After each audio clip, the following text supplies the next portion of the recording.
So what's up everyone, and welcome back to the channel. Today got a little bit of a big project to do. Not too big, but will help out tremendously.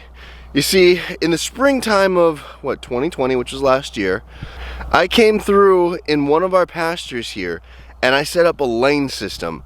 And let me explain it to you.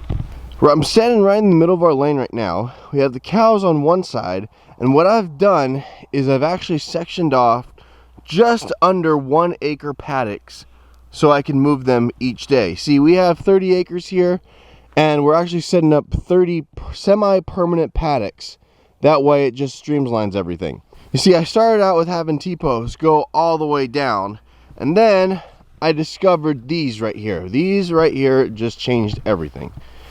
These are 67-cent fiberglass, I call them fence posts now. I drilled 4 holes through them with the drill press, and I mean, I'm only using 2 right now. See, there's another 17 gauge wire right here, and this is working out just amazingly. I'll leave a link in the description to where I got these for. I think it came out to be like 67 cents a piece. So the way I use those is I used some of them in the lane. I took out some of the T-posts because you just didn't need them to hold up, you know, this wire. And I moved the T-post over here to create a gate here. Right here is my gate, and there are my homemade electric gate handles that cost like, I don't know, $1 to make or something like that. And those are great. But going down here, you can't even see it, which is great because it keeps the aesthetic of the place. Now, if I zoom in, there, you can see one right there, and it goes all the way to the end of the property where you see the road over there. This has been like the best thing that I've done, and I'm so happy with it. In the long run, this is gonna save me a ton of time, a ton of effort, and it allows the cows to move every day. Now, in the springtime, they're gonna be moving to a new paddock every day. Okay, regardless, we're just gonna try and keep up with the grass. We're gonna see in the summer, winter, fall, and see how long or what we do with moving them. We just might continue a 30-day rotation. I don't know. Or what we'll do is we'll go right here to where like there's half and run just a poly wire all the way across to the other paddock. That way, 1 day, 2 days. Now, don't know if we're gonna actually do that just yet. We're gonna see, gonna kind of experiment, kind of learn. That's what this whole first couple years about, learning. But I like this system so much, and mind you this, on this side of the lane here, everywhere you see one of those cow tags, there's a spigot there that connects to our water line that's running the entire length of the pasture. This just makes things so easy, and I can move the cows in like literally 5 minutes, probably like 2.5 minutes to be honest with you. So it just makes it super efficient, makes it super cool. And then on top of it all, on the sides of the lane, what we're doing is we're starting our permaculture orchard. And we're just doing this. This is a very beginning stages of it. We got our hay moved over here. My friend across the street, Woody, he came over. Big help. I'm gonna talk about what I'm gonna do with that in a later video. But thank you, Woody. But we're actually gonna go and put fruit trees and nitrogen fixers on both sides of this lane. And we're only gonna drive on here so we're not compacting the rest of the pasture. Hi, Jordan. Sounds like a good deal? I think so. And since I like this so much, we're actually going to be putting this system on the other side of the farm. So come with me on that. We have the whole lane and setup to put in today. We kind of did a temporary one to see if that would work on that side. It's a little bit different. It's not as rectangular as this, and there's multiple different, it's just different. But when we ran the cows through the last time in that system, worked perfectly. So we're going to get at that and come along.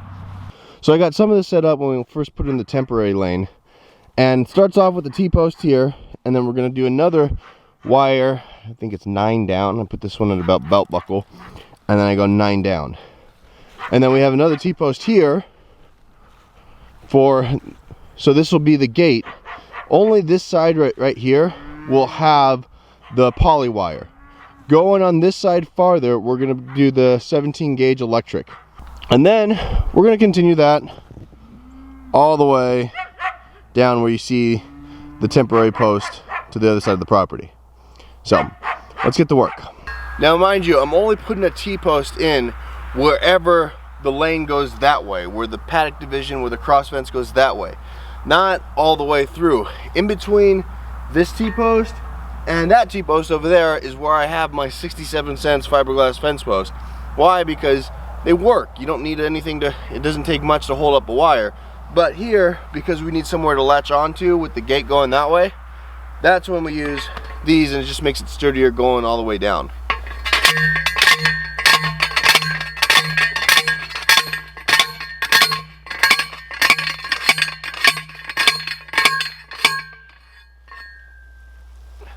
Ta-da!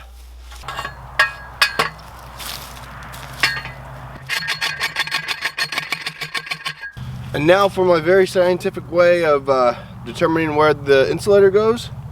Come here, belt buckle, there.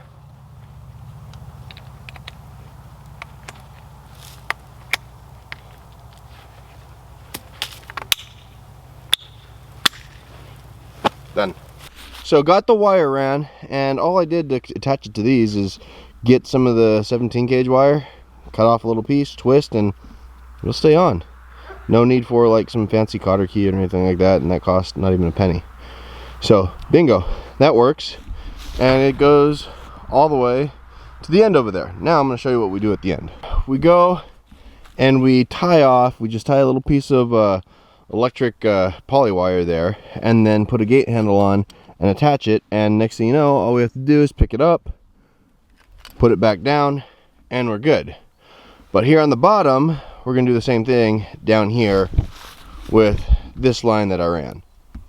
Now, I'm gonna show you something kind of cool. Now, I ran out of electric gate handles like this over on that pasture over there, and I didn't want to feel like running the tractor supply to get any more, so I had an idea.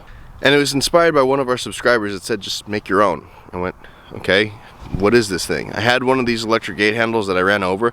It's literally just metal through a piece of, you know, something that's non-conductive. So I figured we have that. Let's try and make it. So what I did with this is our water line, actually. We had extra, and this is polyethylene, high density polyethylene, and non-conductive. So I was out here with my tool bucket. I don't have a toolbox, I have a tool bucket. And I went, I can make one. So I basically went like this, take two fists, and then made like a mark in my head. That's right where I want to cut this off at. Then, this is real scientific, all right? Just went and I had this in my tool bucket just because I had it. And I will, okay, we're just gonna go smack it a couple times. Not gonna cut it all the way through, but our snips here don't fit, you know, around the whole thing. So we just go and snip it off. Kind of hard to do with one hand, but there we go. That makes our handle. So then all I do is I come with a piece of wire like this that's double, a little more than double the length of this. You want to give yourself a little bit extra. Bend it in half like so, and then you put this loop through the end of the pipe to where it sticks out just like that. Then I come with my snips, make a cut, just a line cut on either side of the handle. Bend one of the ones sticking out through, make sure this is still sticking out. Wrap it around, bend the other one through, kind of do something to where, you know, you can wrap it like around that other wire, to where it's not very scientific. It's not, you don't have to be perfect with it, just so it gives you like a little hook. And there you go. You got an electric gate handle for like no money, just with scrap parts. I don't think I'm ever gonna buy another one of those again, because this is just so much easier. And then all you do is take your wire, feed it through this hole. I like to wrap it around twice like that, tie it off like this. I always do a double knot. You could probably do a better knot, but I wasn't a Boy Scout. And ta-da, you have an electric gate handle.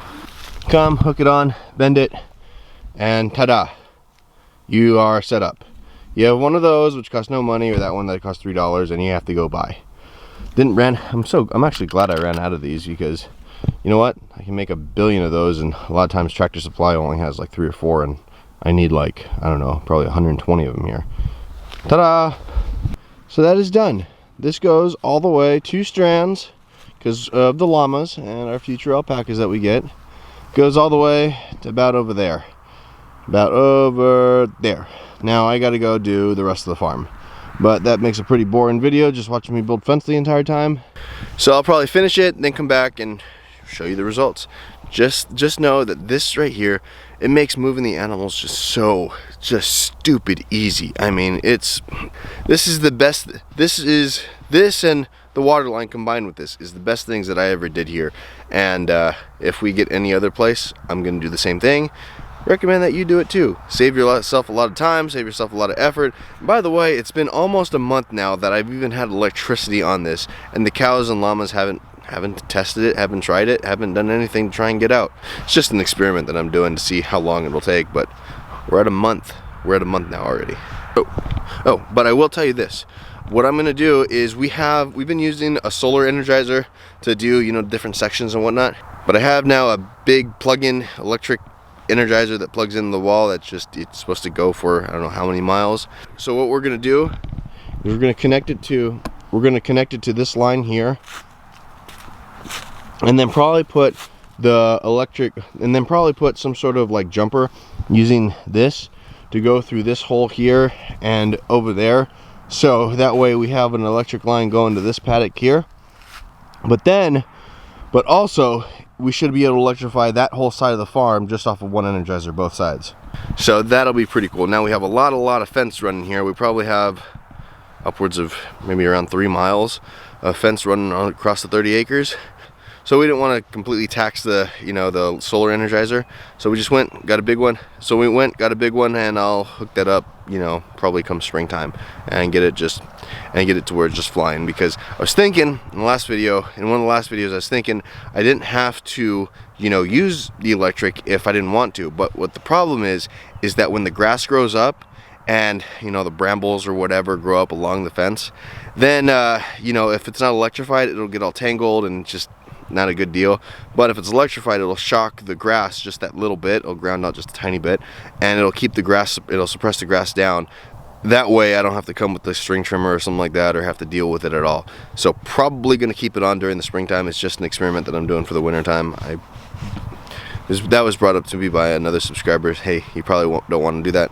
You're right. I don't want to do that because it'll mess up basically all the work that I did and just create a big hassle for me. So I will energize it during the springtime. 2,000 years later. And just like that, our lane is complete. Now just have some cleanup to do from the wire that I had running there temporarily and the temporary post. But there we go. I mean, this works out just great. I mean, very few T-posts. Like this side, I think I went overkill just because T-post, and that's how the other side was until I discovered these. These really are awesome. I mean, they bend, they're flexible.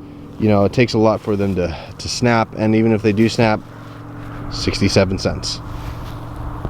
And also, they're UV coated. They're also UV coated, so they should hold up for at least a few years from getting the splinters and whatnot. But the thing is, I'm not really going to be touching these. I mean, for the most part, I'm not going to be touching them, so I don't have to really worry about that at all. But that's our lane. Gotta pick up these things.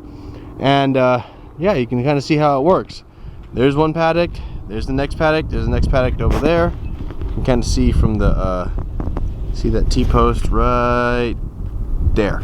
That's the last paddock, and we have 17 gauge wire running all the way to the end of the property over there. This really has made things so easy, simple, just no time. It doesn't take time to really move the cows because they get it. They know, okay, you know what, next day when we run out of grass, guess what, Ryan's gonna come out, take up the gate, we're gonna walk through, eat there, he's gonna move our water for us. Ta-da! Again, we have this water line. It just sits above the ground, and here in East Texas, it doesn't really get to where it's freezing all day long. And if it does, or it gets cold, I'll fill up their trough the night before. But that goes all the way down. We'll just tie in there, run water, and they're good. So simple. So if you like what you see here, consider hitting that subscribe button down below, ring the notification bell so you get notified when we put up new videos. Hit the like button because it really helps with the YouTube algorithm, and drop a comment if you like, alright? Until next time, see ya.